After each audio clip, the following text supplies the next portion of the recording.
हातकणंगले तालुक्यातील एका महिलेची ओळख पन्हाळा तालुक्यातील सातवे इथल्या सुप्रिया पवार या महिलेशी झाली।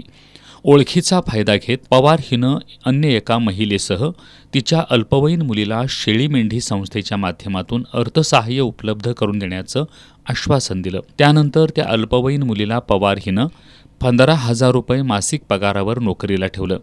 त्यानंतर त्या मुलीची ओळख करवीर तालुक्यातील सांगरोळ इथल्या राजू तावडे या भोंदूबाबाशी करून दिली।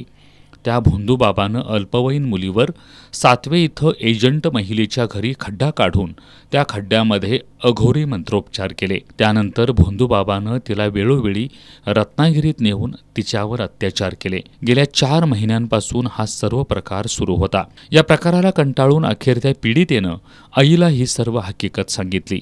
त्यानंतर आईनं कोल्हापूरच्या नॅशनल ह्युमन राईट्स संघटनेला ही माहिती सांगितली। त्यानंतर या संघटनेच्या कार्यकर्त्यांनी आणि संबंधित मुलीच्या आईनं कोडोली पोलीस ठाण्यात जाऊन संबंधित भोंदूबाबा राजू तावडे, महिला एजंट सुप्रिया पवार आणि वाहन चालक महेश सावंत यांच्या विरोधात फिर्याद दिली।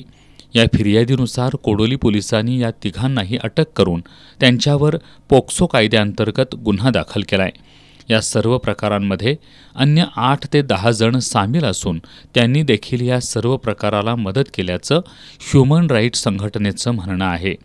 दरम्यान संशयित आरोपी महिलेनं सातवे इथं एक शेळी मेंढी पालन संस्था काढली असून या संस्थेच्या माध्यमातून अनेकांची लाखो रुपयांची फसवणूक केल्याची सातवे परिसरात चर्चा आहे। या सर्व प्रकारांमध्ये अन्य काही मुलींचा वापर केला गेला आहे का किंवा अन्य काही अशा प्रकरणांमध्ये संबंधित महिला आणि तिचे सहकारी सहभागी आहेत का याबाबत पोलिसांनी सखोल तपास करणं गरजेचं आहे। पोलिसांनी या प्रकरणात लक्ष देऊन सखोल चौकशी करावी अशी मागणी नॅशनल ह्युमन राईट्स संघटनेच्या वतीनं करण्यात आली आहे। मुलगीला मेंढीपालन हा व्यवसाय करायचा आहे म्हणून तिला एका ठिकाणी घेऊन गेलेत आणि त्या ठिकाणी न घेऊन जाता तिला दुसऱ्या ठिकाणी साताऱ्याला घेऊन गेलेत। साताऱ्यावरनं तिला रत्नागिरीला घेऊन गेलेत आणि त्या मुलगीला ह्या गोष्टीची कल्पना नव्हती की बाबा मला या ठिकाणी त्या मुलगीने त्यांना विचारलं की मला असं कुठल्या ठिकाणी घेऊन चाललायचं, माझ्या घरी तर ते कळवा। मग त्या व्यक्तीने काही त्यांच्या घरी कळवलेलं नाही आहे या गोष्टी।